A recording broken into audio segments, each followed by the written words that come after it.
Hi, Namaste, and welcome to another lecture of the Real Estate Investment Trust बच्चों। अभी तक real estate investment trust को लेकर के हमने इसका इंट्रोडक्शन और इसके एलिजिबिलिटी क्राइटेरियाज, डेफिनेशन और इशू से रिलेटेड काफी सारे पॉइंट्स डिस्कस कर लिए थे, राइट? मैं ये मान रही हूँ कि आपने अपना रिवीजन भी कंप्लीट कर लिया है। इशू से रिलेटेड हमने पॉइंट्स पढ़े थे और अब आज कुछ और कंसेप्ट्स पर आगे अपन बढ़ने वाले हैं। जैसा कि देख रहे हो आप स्क्रीन पर, ऑफर डॉक्यूमेंट और एडवर्टाइजमेंट के बारे में कुछ चीजें बतानी है मेरे को आपको। जहां तक बात इशू से रिलेटेड ये जितने पॉइंट्स थे ये सब बच्चों अपन पढ़ चुके थे। कैसे इशू आएगा, मिनिमम पब्लिक शेयर होल्डिंग कितने दिन तक खुला रहेगा, क्या कंडीशंस रहेंगी, मर्चेंट बैंकर की हेल्प से हम बनाएंगे एक ऑफर डॉक्यूमेंट और फिर उस ऑफर डॉक्यूमेंट के बेसिस पर इशू ओपन होगा। वो सब पॉइंट अपन पढ़ लिए थे, राइट? ऑफर डॉक्यूमेंट के ही संबंध में और जो एडवर्टाइजमेंट आप जारी करोगे ना इस रियल एस्टेट इन्वेस्टमेंट ट्रस्ट को इशू करते समय, उससे संबंधित कुछ छोटे छोटे से पॉइंट है, कुछ थोड़े से पॉइंट हैं जो कि अपने को अभी पढ़ने हैं। तो आओ जरा देखो तो ऑफर डॉक्यूमेंट के लिए क्या कहा गया है।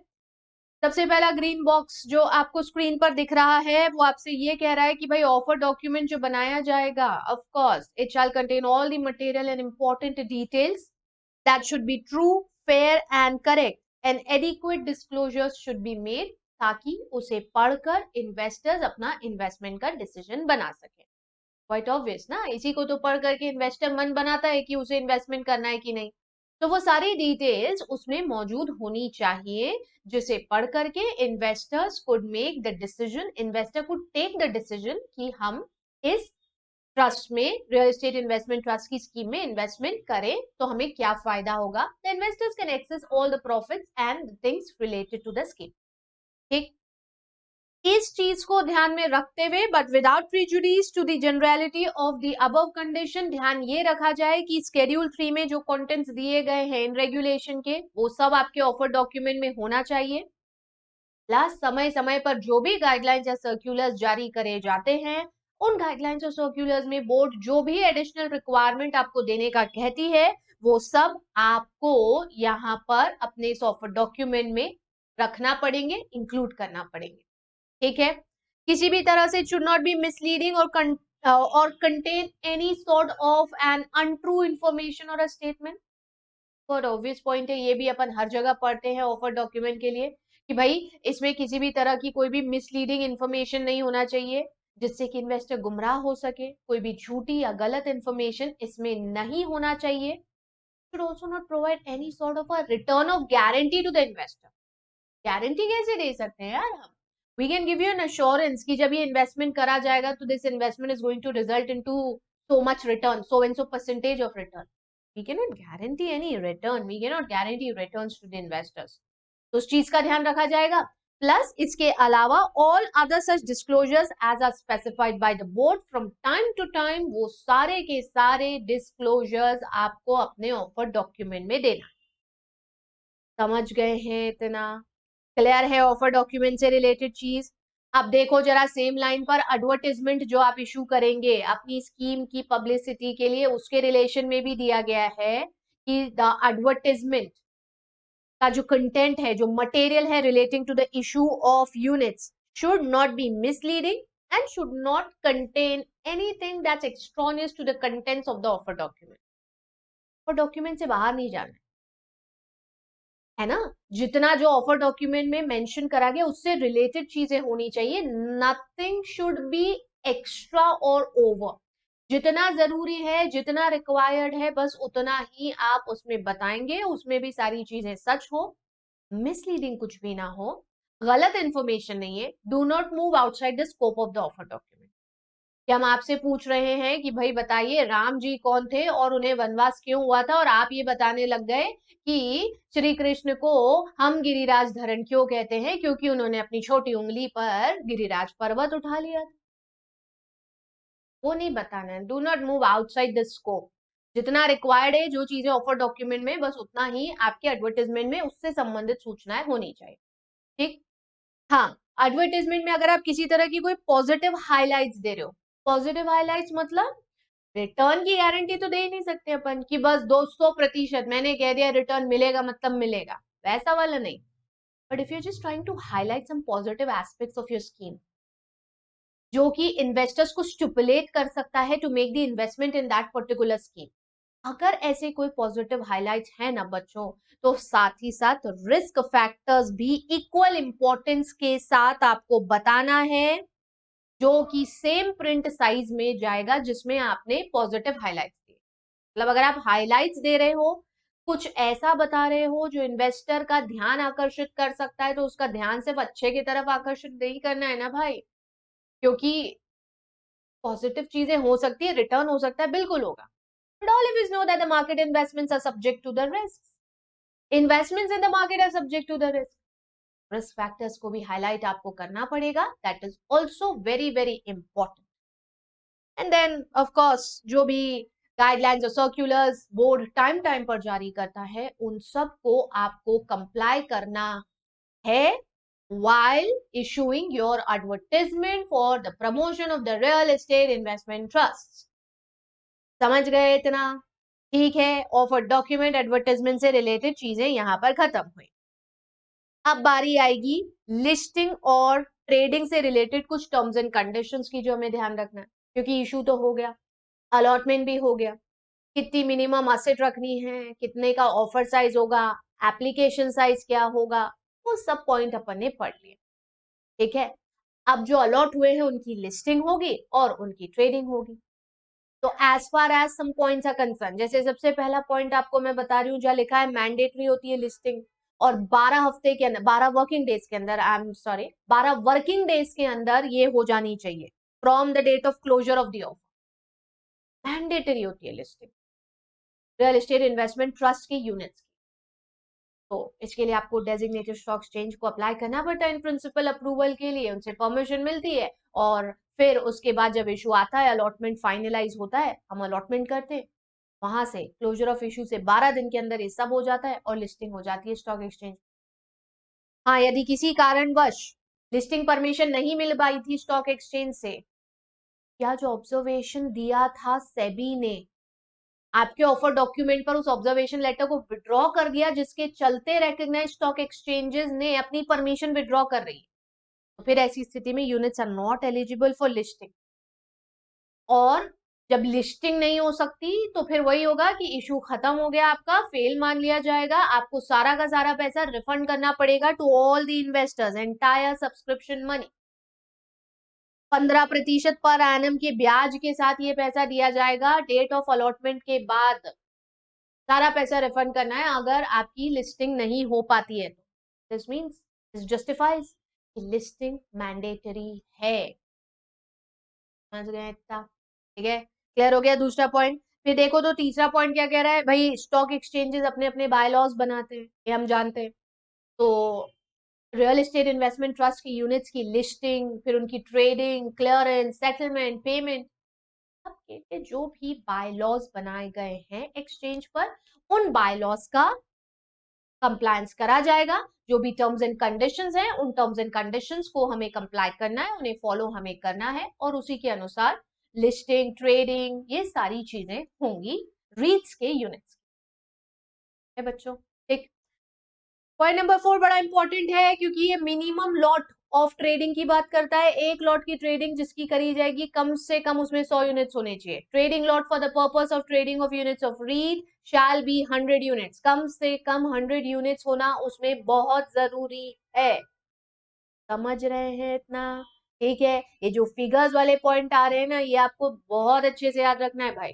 भले ही जैसे वो मिनिमम 500 करोड़ की असेट होना चाहिए, 250 करोड़ ऑफर का साइज होगा, पब्लिक शेयर होल्डिंग कितनी होगी, सब ध्यान रखना है बच्चों। ठीक, फिर रिडेम्पशन कैसे हो सकता है रीट्स के यूनिट्स का? तो भाई ये जो रिडेम्पशन होता है, ये सिर्फ बायबैक से होता है या डीलिस्टिंग से होता है?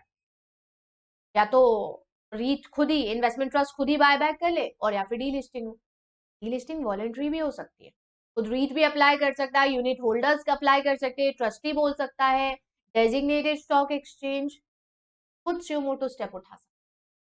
कैसे होगा ये अभी अपन पढ़ेंगे, ये वाला पोर्शन जब खत्म, के बाद आएगा डीलिस्ट।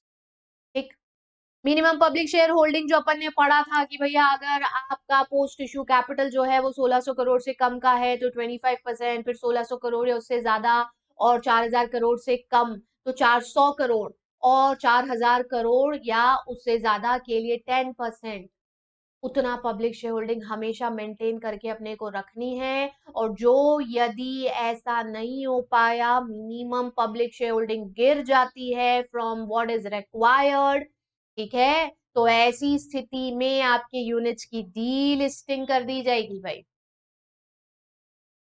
हालांकि यहाँ एक टाइम ड्यूरेशन दिया जाएगा आपको कि आप जो मिनिमम पब्लिक शेयर होल्डिंग है उसे रेस कर ले, बट अगर नहीं कर पाते हैं तो फिर ऐसी स्थिति में SEBI and the designated stock exchange will order for the D listing of the unit.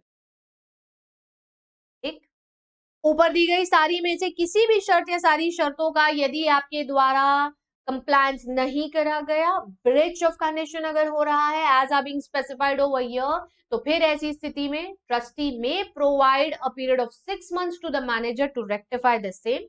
और जो आप ये नहीं कर पाए, यदि वो प्रॉपर्टी मैनेजर नहीं कर पाया, वो इन्वेस्टमेंट मैनेजर नहीं कर पाया, तो फिर ऐसी स्थिति में डीलिस्टिंग हो जाएगी। 6 महीने का समय देंगे, गलती हो सकती है ना भाई, हो सकता है गलती से गलती हो गई हो तो सुधार लो, और जो जानबूझ करके गलती अगर हुई है तो भी हम आपको 6 महीने का समय देंगे, सुधार लो, नहीं सुधार पाए तो डीलिस्ट, खत्म काम, पैसा रिफंड। ठीक है, समझे क्या इतना? ये जो लास्ट पैरा आप यहाँ देख रहे हो ना बच्चों, ये बेसिकली लॉक इन से जुड़ा हुआ है।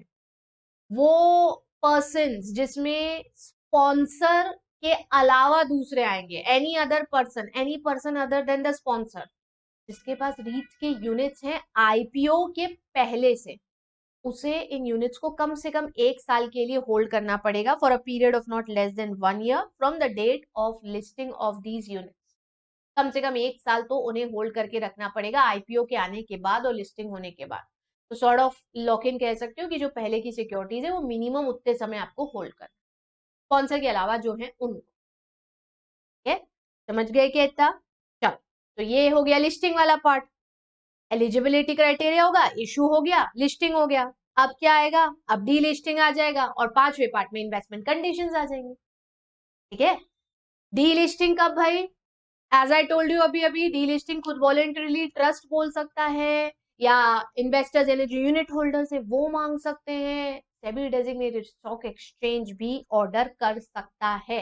और वही चारों पांचों पॉइंट यहाँ पर मैंने आपको दिए हैं, देखते चलो एक एक को। पहला, मिनिमम पब्लिक शेयर होल्डिंग का गिर जाना from the limit that is being specified.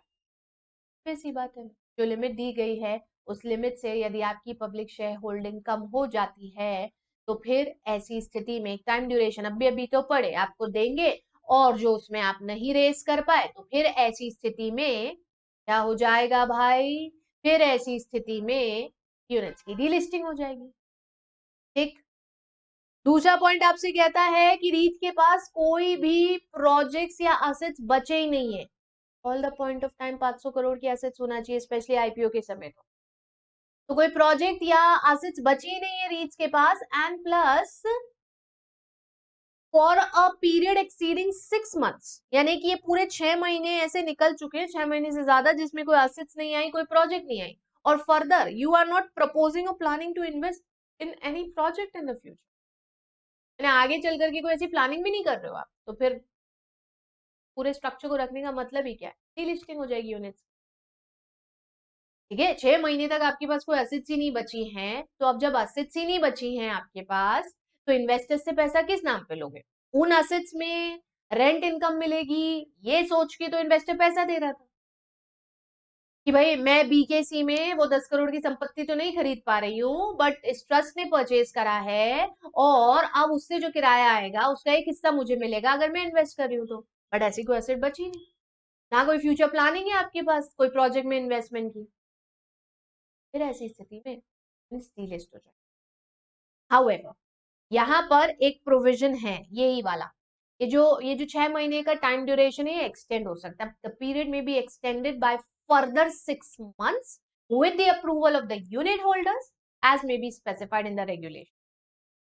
Unit holders से अनुमति ले सकते हैं अपन, और अगर यूनिट होल्डर्स परमिट करते हैं, यदि उन्हें लग रहा है कि ठीक है 6 महीने का टाइम दे दिया जाए, इस ड्यूरेशन में ट्रस्ट एसेट परचेज कर लेगा, तो फिर ऐसी स्थिति में उस 6 महीने के टाइम ड्यूरेशन को और 6 महीना बढ़ाया जा सकता है। ये वाला 6 महीना, पहला वाला जो 6 महीना, इसको बढ़ा करके हम फर्दर 6 मंथ्स पर लेकर आ सकते हैं।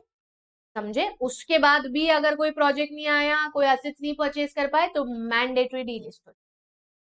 ठीक, फिर देखो अब ये तीसरा पॉइंट आपसे कह रहा है कि सेबी या डेजिग्नेटेड स्टॉक एक्सचेंज ऑर्डर कर सकता है, यदि उन्होंने देखा कि ट्रस्ट ने या स्पॉन्सर या मैनेजर ने इस रेगुलेशन या लिस्टिंग अग्रीमेंट या एक्ट के किसी भी पॉइंट का नॉन कंप्लायंस करा है, या ये जरूरी है यूनिट होल्डर्स के इंटरेस्ट को ध्यान में रखते हुए, क्योंकि यूनिट होल्डर्स का इंटरेस्ट सर्वोपरि होता है, और इसीलिए यदि उनके इंटरेस्ट को ध्यान में रखते हुए लग रहा है कि ऐसा करना चाहिए, तो हो सकता है कि फिर सेबी ऐसा ऑर्डर दे दे, डेजिग्नेटेड स्टॉक एक्सचेंज डीलिस्टिंग का ऑर्डर दे दे। ठीक है, समझेगा इतना? पॉइंट नंबर डी जो है वो आपसे बोल रहा है स्पॉन्सर या ट्रस्टी खुद रिक्वेस्ट कर सकता है सेबी को या स्टॉक एक्सचेंज को डीलिस्टिंग के लिए, यूनिट होल्डर से अप्रूवल लेकर के, और या फिर यही यूनिट होल्डर्स खुद डीलिस्टिंग के लिए अप्लाई कर सकते हैं।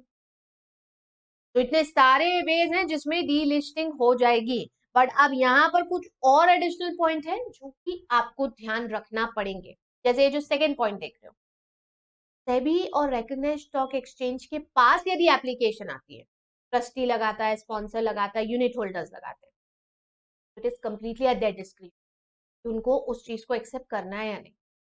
It is completely at their discretion whether do they want to accept, whether do they want to consider such application or not. ये completely उनके ऊपर डिपेंड करता है कि क्या वो इस एप्लीकेशन ऑफ डीलिस्टिंग को एक्सेप्ट करें, क्या ऐसा करना यूनिट होल्डर्स के इंटरेस्ट में जरूरी है, और अगर उन्हें लगता है कि हाँ उन्हें ऐसा करना चाहिए और ऐसा करना यूनिट होल्डर्स के इंटरेस्ट में जरूरी है, फिर वो डीलिस्टिंग का ऑर्डर दे देंगे। अच्छा, इसका एक ऑप्शन भी हो सकता है, ये जो सेकेंड पैराग्राफ आप देख रहे हो ना, सेकेंड पैराग्राफ आपसे कह रहा है कि instead of directly delisting additional time दे सकता है सेबी कि इसमें ये जो नॉन कंप्लायंसेस हुए थे इनको सही कर दो, या मिनिमम पब्लिक शेयर होल्डिंग जो घट गई है अब इसको बढ़ा लो, whatever it is additional time दे सकता है सेबी रीट को, इंस्टेड ऑफ डायरेक्टली डीलिस्टिंग। यार किसी भी चीज को पूरी तरह से बंद या खत्म कर देने से बेटर है ना कि हम उसे एक और मौका दे दे, एक और टाइम दे दे, तो वो पॉसिबल हो सकता है यहाँ पर।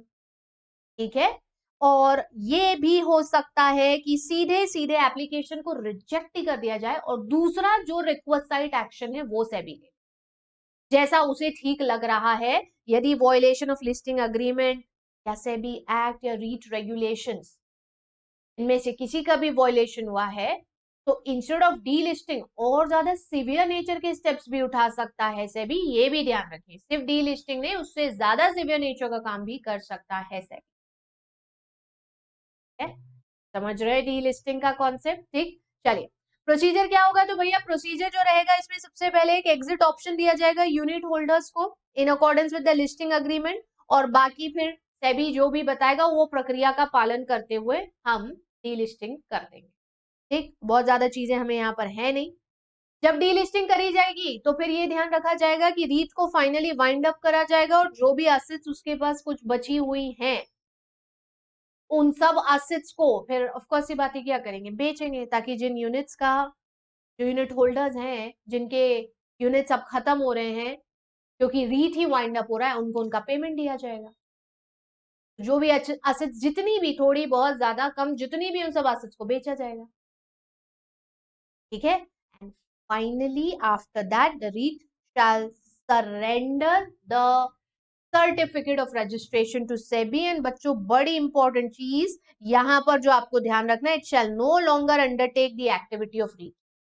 दैट्स अगेन वेरी ऑब्वियस, हमने स्टार्टिंग में ही पढ़ लिया था, रजिस्ट्रेशन सर्टिफिकेट तो चाहिए, बिना रजिस्ट्रेशन के तो सिक्योरिटी मार्केट में कोई भी काम नहीं कर सकता।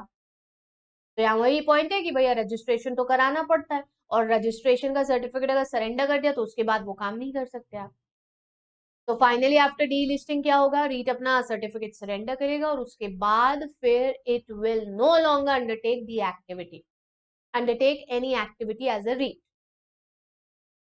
पर पर पर जो लाइबिलिटीज हैं वो रहेंगी। However, REIT and the parties to the REIT shall continue to be liable for all their acts of omission and commission with respect to activities of REIT, notwithstanding such surrender। तो क्या हुआ, certificate surrender कर दिया तो नई कोई activity नहीं शुरू कर सकते हो यार। जो पुरानी लाइबिलिटीज हैं उनको तो क्लियर करना पड़ेगा ना, जो पुरानी लाइबिलिटीज हैं उनको तो खत्म करना पड़ेगा। So that is important. You will remain liable for any act of commission or omission। Listing हो गया, ठीक है, पहले लिस्टिंग फिर डी लिस्टिंग। और अब तीसरा और आखिरी पार्ट जो रीच में अपने को पढ़ना है वो क्या है भाई, वो इन्वेस्टमेंट कंडीशंस है। इन्वेस्टमेंट कंडीशंस जिसमें 4-5 पॉइंट है जो हमें ये बता रहे हैं कि रीट इन्वेस्टमेंट कहाँ कर सकते।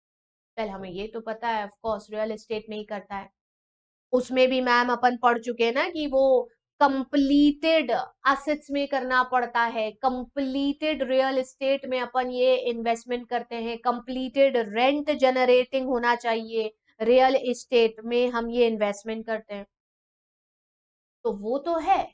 अब ये इन्वेस्टमेंट कंडीशंस थोड़ा सा और डेप्थ में जाते हुए हमें बताती है कि हम जहां भी इन्वेस्टमेंट कर रहे हैं, सबसे पहली चीज तो हमारी investment strategy should be detailed in the offer document. अगर हम उसमें कोई अमेंडमेंट करते हैं तो वो भी। And the investment shall be made only in the holding company or the SPV of the REIT, या फिर any of the properties, real estate properties, securities or the transferable development rights। REIT holding company के माध्यम से भी scheme launch कर सकता है ना, अपन ये पढ़ा अपने पहले लेक्चर में। तो या तो आप होल्डिंग कंपनी या स्पेशल पर्पस व्हीकल जिसकी एटलीस्ट 50% कैपिटल आप होल्ड करते हो, या एसपीवी की डेफिनेशन में पढ़ा है लेक्चर 1, या तो उसमें इन्वेस्टमेंट करो और फिर वो फर्दर करें, या फिर real estate completed rent generating properties में, रियल एस्टेट प्रॉपर्टीज में या सिक्योरिटीज में इन्वेस्टमेंट आप कर सकते हैं, ट्रांसफरेबल डेवलपमेंट राइट्स में, मॉर्टगेजेस में नहीं। ये बड़ा इंपॉर्टेंट पॉइंट है जो यहाँ पर आप देख रहे हो, point number B. Vacant land, agriculture land या मॉर्टगेजेस में इन्वेस्टमेंट नहीं होता है। खाली पड़ी जमीन, कृषि की जमीन, इन्वेस्टमेंट नहीं होता है। मॉर्टगेज के नाम पर इन्वेस्टमेंट आप नहीं कर सकते हो, हालांकि मॉर्टगेज बैक्ड सिक्योरिटीज में investment. Ma'am mortgage backed securities का कॉन्सेप्ट बड़ा इंटरेस्टिंग होता है। I can explain you in a very simple language.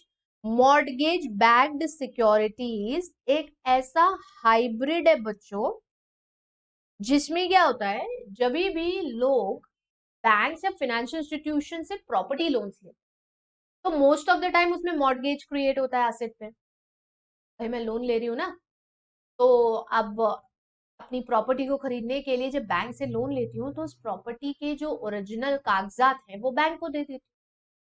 जैसे मानो एक क्लाइंट है C1, ये क्लाइंट C1 बैंक से कुछ लोन लेता है, ठीक है, और ऐसे 2-3-4 और क्लाइंट है जैसे कि C2 है या C3 है या C4, ऐसे 2-3-4-5 क्लाइंट हैं और ये सब बैंक से लोन लेते हैं। कोई घर खरीदने के लिए लोन ले रहा है, कोई ऑफिस खरीदने के लिए लोन ले रहा है, ऐसे अलग अलग। अब इन सब की जो प्रॉपर्टीज हैं जिसके लिए इन्होंने लोन लिया है, वो सभी properties are mortgaged with the bank, है ना, उस पे मॉर्टगेज क्रिएट हो जाता है और बैंक के पास आ जाते हैं वो सारे original papers for the mortgaged assets. जो मॉर्टगेज असेट्स है उनके सारे पेपर बैंक के पास आ गए। अब भाई किसी ने 20 साल का लोन लिया, किसी ने 15 साल का लोन लिया, किसी ने 10 साल का लोन लिया, रीपेमेंट चल रहा है, ईएमआई चल रहा है, जब तक चलेगा तब तक बैंक के पास ये कागज पड़े हुए। अब बैंक के पास ये कागज पड़े हुए हैं, ये कागज खाली पड़े हुए हैं बैंक के पास, instead of keeping them as idle for 10 years और 15 years और 12 years और 20 years, बैंक ना मार्केट में इन्हीं पेपर्स की सहायता से एक स्पेशल पर्पस व्हीकल की हेल्प लेकर के इन पेपर्स पर क्रिएट करता है एक सिक्योरिटी और बाजार में जारी होती है एक नई एसेट जिसे कहा जाता है मॉर्गेज बैक्ड सिक्योरिटी। वो सिक्योरिटी जिसमें मार्केट में इन्वेस्टर्स, जिसमें कि रीट भी आ सकता है, अपना पैसा लगाते हैं, they invest the money on the basis of the safety or security, on the basis of the safety or security of this particular mortgage document। Bank SPV को वो डॉक्यूमेंट दे देता है, बोलता है इसकी सुरक्षा के आधार पे कि कल को यदि पैसा नहीं चुका पाया एसपीवी तो ऐसी स्थिति में संपत्तियां बेच के निवेशकों को पैसा दे दिया जाएगा। ऐसा अश्योरेंस देते हुए आप निवेशकों के बीच में एमबीएस जारी कर दो, इन्वेस्टर पैसा दे देगा, उस पैसे को फिर ये स्पेशल पर्पस व्हीकल कहीं फर्दर इन्वेस्ट करेगा, रिटर्न कमाएगा, जो रिटर्न मिलेगा उस रिटर्न का एक हिस्सा एसपीवी खुद रखेगा इन्वेस्टमेंट पर। क्वाइट ऑब्वियस सी बात है, पहला हिस्सा खुद रखेगा, दूसरा हिस्सा जो है वो इन इन्वेस्टर्स के पास चला जाएगा, और जानते हो तीसरा हिस्सा कहाँ जाएगा? तीसरा हिस्सा बैंक के पास चला जाएगा, क्योंकि असल दस्तावेज बैंक ने दिए। ये mortgage back security, this is what we call mortgage backed securities, as because the instrument that is created in the market is backed or supported on the basis of assets that are already mortgaged। अब बस यहाँ SPV को ये ध्यान रखना होता है कि जो ओरिजिनल लोन है, ये क्लाइंट 1 2 3 जो थे इनके लोन के टेन्योर से कम होना चाहिए एमबीएस का लोन टेन्योर। ऑब्वियस ही बात है ना, कल को कोई क्लाइंट जब लोन रीपे कर देगा तो वो अपने पेपर वापस मांगेगा, तो उन पेपर्स को बैंक को वापस देना पड़ेगा एसपीवी को। हालांकि दूसरे डॉक्यूमेंट्स के साथ वो चीज एडजस्ट कर ली जाएगी, रिप्लेसमेंट हो जाएगा और नई एसेट आ जाएगी सेफ्टी के तौर पे। बट हमेशा ये जो एमबीएस है इसका टेन्योर इन क्लाइंट्स के लोन के टेन्योर से हमेशा कम, उसको कहते हैं मॉर्गेज बैक्ड सिक्योरिटी। रीट्स इसमें पैसा लगा सकते हैं, डायरेक्ट मॉर्गेजेस में नहीं लगा सकते, वेकेंट लैंड में नहीं लगा सकते, एग्रीकल्चरल लैंड में।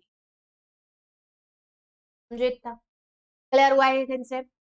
अब देखो, अब ये जो पैसा लगा रहे हैं रीट्स का, ये पैसा बच्चों 80:20 के रेशो में टूटा होता है, नॉट लेस देन 80%, यानी मिनिमम 80% का एक अलग क्राइटेरिया। आप आपका जितना भी फंड या प्रोसीड्स फ्रॉम द इशू हुआ है उसका एटलीस्ट 80% एक जगह लगाओगे, और जो बचा हुआ होता है 20%, मानो अगर आपने 80% वाले सोर्स में 90% लगा दिया तो बचा 10, क्योंकि हम बोलते हैं नॉट लेस देन 80 है ना, मिनिमम, इससे ज्यादा भी हो सकता है। तो कहाँ लगेगा ये मिनिमम 80 और कहाँ लगेगा वो बचा हुआ 20? ये दो अलग अलग, ये दो अलग, ठीक है। So not less than 80% of the value of the REIT shall be invested in only the completed and rent generating properties। शुरू लेक्चर में पढ़ लिया था अपन ने, मिनिमम 80% तो आपको कंप्लीट प्रॉपर्टी में लगाना है जिसमें किसी भी तरह का कोई कंस्ट्रक्शन पेंडिंग नहीं, कंप्लीटेड रेंट जनरेटिंग प्रॉपर्टी में ये पैसा लगाया, 80% मिनिमम आपको वहीं पर लगाना है, ठीक है।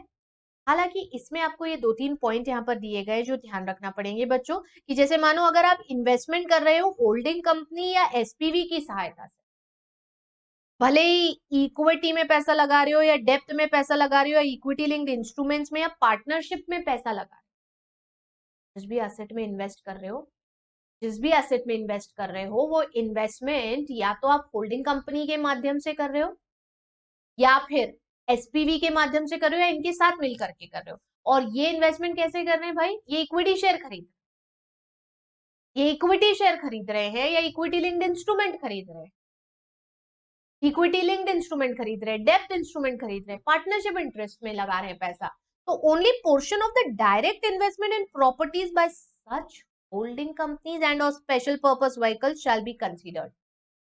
यानी डायरेक्ट इन्वेस्टमेंट जो होगा सीधी सीधी completed and rent generating assets में करा गया डायरेक्ट इन्वेस्टमेंट जो होगा, बस वही इस क्राइटेरिया में आएगा। यानी कि यदि अंडर कंस्ट्रक्टेड एसेट्स में लगाना है तो ये पोर्शन यहाँ, ये पोर्शन सेकेंड वाले पार्ट में जाए, ये जो 20% वाला रहता है आपका कि नॉट मोर देन 20%।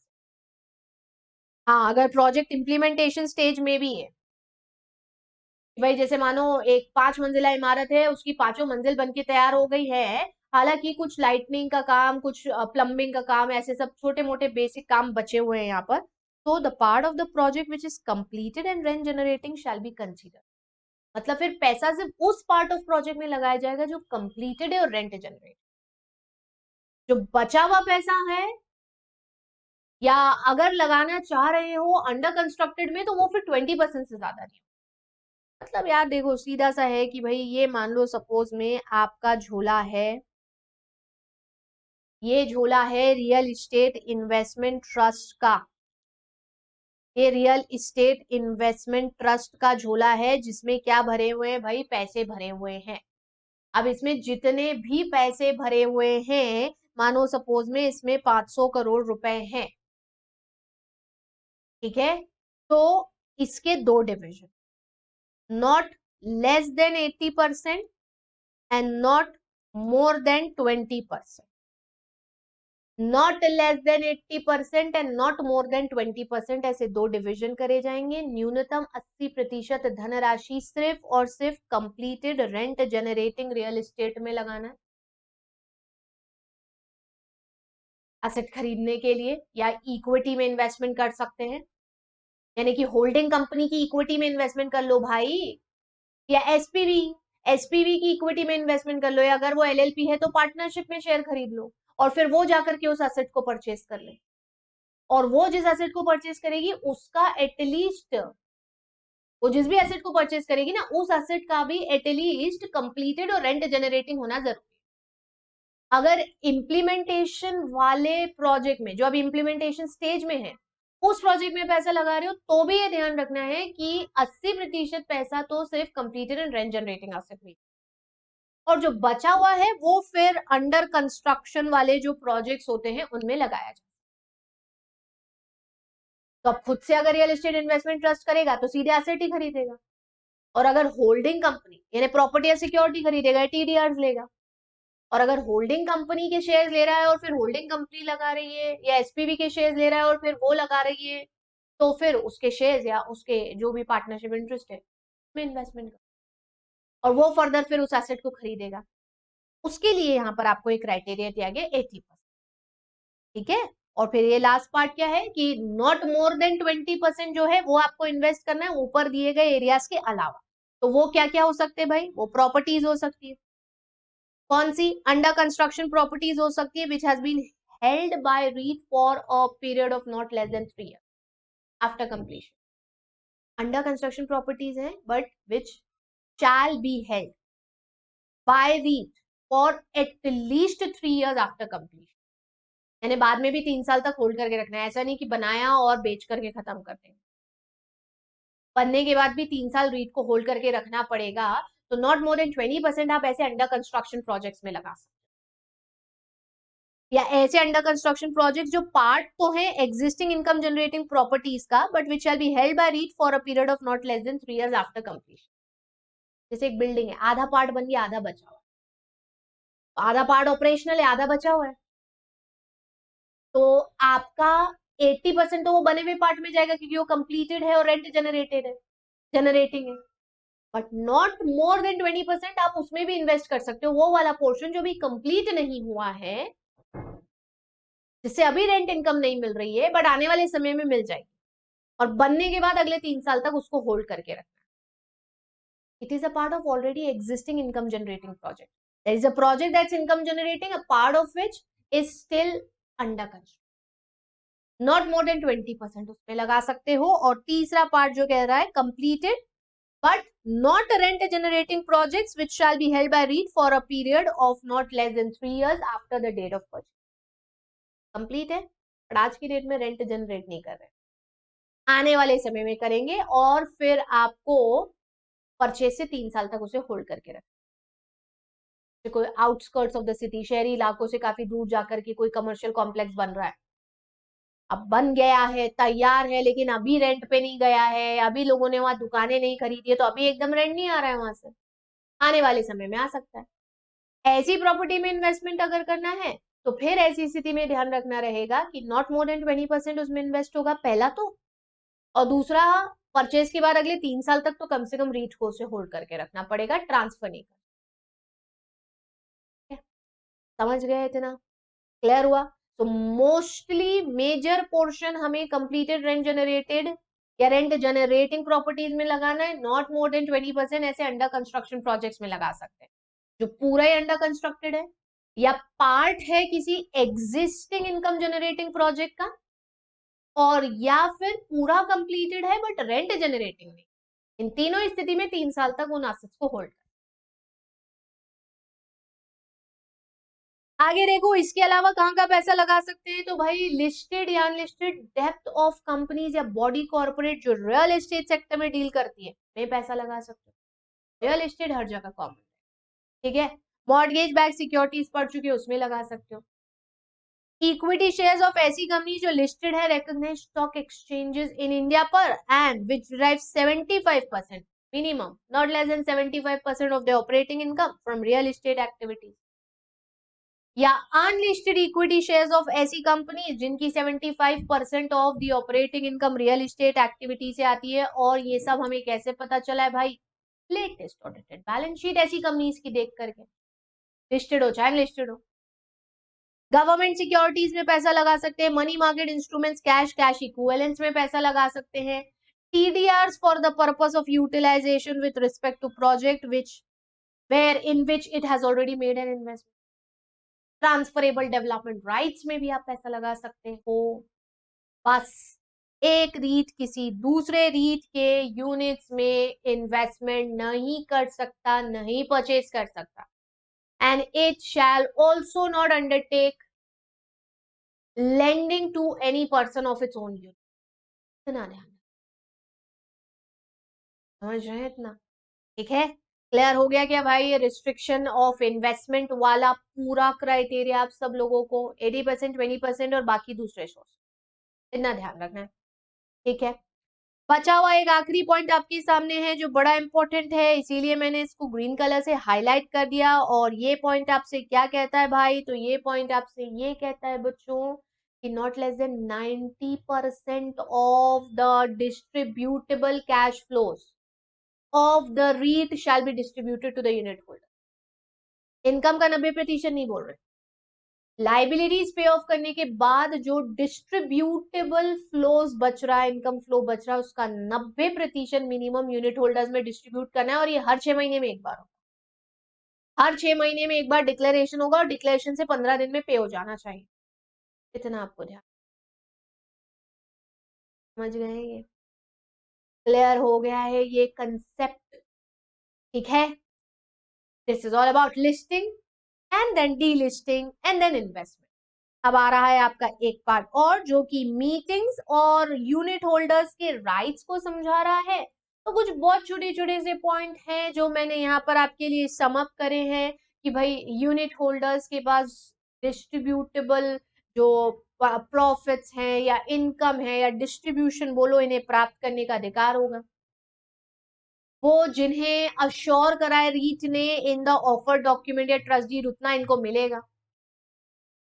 फिर इनकी मीटिंग होना चाहिए, इसकी रिस्पॉन्सिबिलिटी मैनेजर की होती है।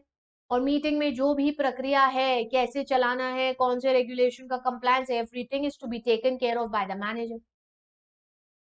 हाँ, यदि कोई ऐसा इशू है जिसमें मैनेजर के ही संबंध में कोई चेंज होना है, उसका रिमूवल होना है या चेंज इन कंट्रोल होना है, तो फिर मीटिंग कराने की जिम्मेदारी और उसके पूरे प्रोसीडिंग्स को हैंडल करने की जिम्मेदारी होगी ट्रस्टी। अदरवाइज सारे काम manager handle. all the changes, all the meeting charges are given to the manager. Trustee से रिलेटेड कोई चेंजेस होना है तो फिर ऐसी स्थिति में the trustee shall not be involve in any manner in conducting the meeting. फिर कौन कराएगा? तो मैनेजर। मैनेजर के चेंज होना है तो ट्रस्टी, ट्रस्टी के चेंज होना है तो मैनेजर कराएगा, ठीक है। सभी यूनिट होल्डर्स की एक एनुअल मीटिंग करी जाएगी which shall be held not less than once in a year within 120 days from the end of the financial. यहाँ भैया अपना वो कंपनी एक्ट वाला जो लॉजिक है उतना पूरा डिटेल में नहीं चलेगा, बस इतना ध्यान रखना है it should be held not less than once in a year. तो जनरल मीटिंग है तो साल में एक तो होगी ऑब्वियसली, ठीक है। And within 120 days from the end of the financial year and the time gap between two meetings shall not exceed 15. इतना चीज यहाँ ध्यान रखें. हाँ, रीट एक कंपनी के तौर पर अगर रजिस्टर्ड होता है, स्पॉन्सर अगर खुद एक कंपनी के तौर पर रजिस्टर्ड होता है, तो फिर ऐसी स्थिति में कंपनी एक्ट के section 96 of the company act के एजीएम के सारे प्रावधान लगे. ठीक है, क्लियर हो गया ये कंसेप्ट भी आपको. स्पॉन्सर या रीडेजिग्नेटेड स्पॉन्सर्स में कोई चेंज होता है, क्योंकि स्पॉन्सर एक से ज्यादा हो सकते हैं. हमने पढ़ा है स्पॉन्सर्स की कलेक्टिव नेट वर्थ 100 करोड़ होना चाहिए. तो फिर ऐसी स्थिति में यदि स्पॉन्सर्स या रीडेजिग्नेटेड स्पॉन्सर्स में कोई चेंज आ रहा है, तो इसके लिए यूनिट होल्डर्स से प्रायर अप्रूवल लगेगी. बदलना चाह रहे हैं स्पॉन्सर्स या किसी और को रीडेजिग्नेट कर रहे हैं, तो यूनिट होल्डर्स की प्रायर अप्रूवल लगेगी भाई. And this approval shall be taken by means of a resolution passed in the general meeting, and this resolution shall be a special resolution. The votes casted in favor should be 3 times of the votes casted against. That's what we call special resolution act, right? ठीक है, चलिए कुछ छोटे छोटे से point और आ रहे हैं आपके सामने, जैसे कि मैनेजर की रिस्पॉन्सिबिलिटी, एक एनुअल रिपोर्ट हर साल यूनिट होल्डर्स को दी जाएगी with in 3 months from the end of the financial year. साथ ही एक हाफ ईयरली रिपोर्ट दी जाएगी जो कि 45 days from the end of the half of the financial year, यानी 30 सितंबर के बाद दी जाएगी ये, वहां से 45 डेज में. ठीक है, इन रिपोर्ट्स के contents as per schedule 4 of this regulation होंगे हमेशा. और साथ ही साथ the manager shall disclose to the stock exchanges any information having bearing on the operation और performance of the REIT as well as any price sensitive, कोई भी price sensitive information जो जरूरी हो वो सब यहां पर दी जाएंगी. समझ गए हैं? इतना क्लियर हो गया है ये कंसेप्ट पूरा आपको? छोटे से पॉइंट्स जो यहाँ पर दिए थे. एक और पर्पल कलर का बॉक्स आ रहा है मैम सामने, ये क्या कह रहा है? तो भैया बच्चों ये जो है ये पेनल्टी के संबंध में है.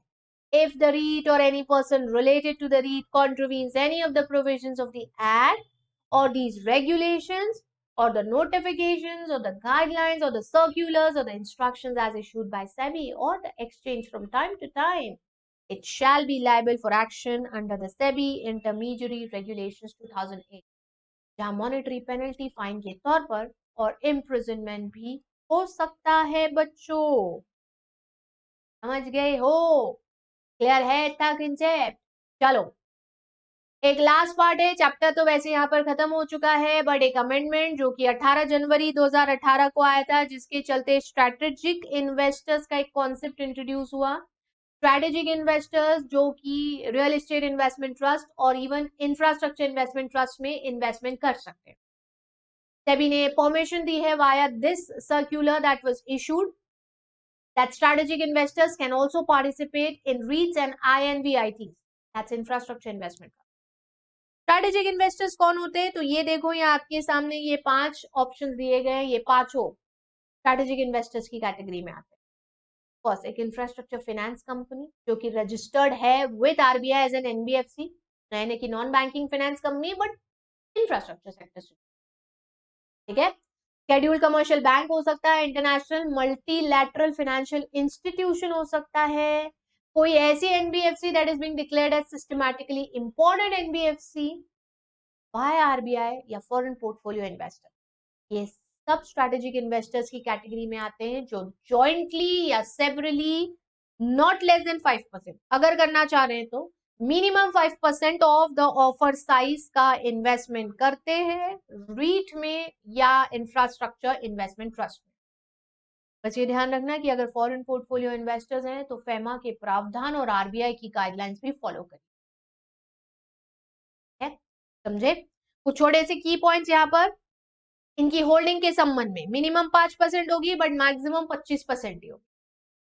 और इसके अलावा जो जनरल पब्लिक होती है हम जानते हैं कि वो मिनिमम 25% होती है holding by public other than strategic investor and sponsors, और स्पॉन्सर्स की मिनिमम 5% और मैक्सिमम 70% होती है. यानी रीट की पूरी स्ट्रक्चरिंग ऐसे होती है, ये आपको ध्यान रखना है. स्पॉन्सर्स का मिनिमम 5%.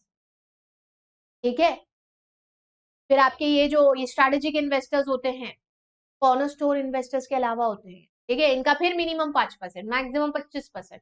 और जो जनरल पब्लिक होती है उसका मिनिमम 25%। एक अमाउंट का क्राइटेरिया भी है, वो 400 करोड़ जो अपन पढ़ते हैं 10%, वो सब ठीक। जिस प्राइस पे स्ट्रेटेजिक इन्वेस्टर को अलॉटमेंट दे रहे हो, it should not be less than the price जो कि पब्लिक इशू में डिटरमाइन करा गया था, यानी जिस पर पब्लिक को अलॉटमेंट दिया। And the subscription money that is received from the strategic investors shall be kept in a separate account until the public issue is over. अगर पहले आ जाता है इनसे पहले, और इनके जो यूनिट्स होंगे बच्चों, they shall be the units that are subscribed by the strategic investors pursuant to the unit agreement जो करा जाएगा मैनेजर और इनके बीच में, या स्पॉन्सर मैनेजर और स्ट्रेटेजिक इन्वेस्टर्स के बीच में। ये कम से कम 180 दिन के लॉक इन में रहेंगे from the date of listing of the public. जिस डेट पर लिस्टिंग हो रही है वहां से कम 180 दिन के लॉक इन में रहेंगे। इतना सब पूरा यहाँ पर हमको REITs के बारे में पढ़, और रियल एस्टेट इन्वेस्टमेंट ट्रस्ट में बस बेसिक मेजर पोर्शन इसके मीनिंग का है। जिस टॉपिक पर परीक्षा में सबसे ज्यादा क्वेश्चन पूछे जा सकते हैं वो इन्वेस्टमेंट कंडीशंस है, और बाकी तो फिर इनडायरेक्ट कंडीशंस में तो लिस्टिंग डी लिस्टिंग की कंडीशंस आ सकती हैं, स्ट्रेटेजिक इन्वेस्टर्स का शॉर्ट नोट आ सकता है। ये सारी चीजें हैं भाई जो कि हमें रियल एस्टेट इन्वेस्टमेंट ट्रस्ट में पढ़नी। तो यहाँ पर इस सेशन को यही समाप्त करते हैं। आप अपना रिविजन पक्का रखिए, अगले सेशन में मैं आपसे फिर से मिलूंगी। तो till then bye bye and take care.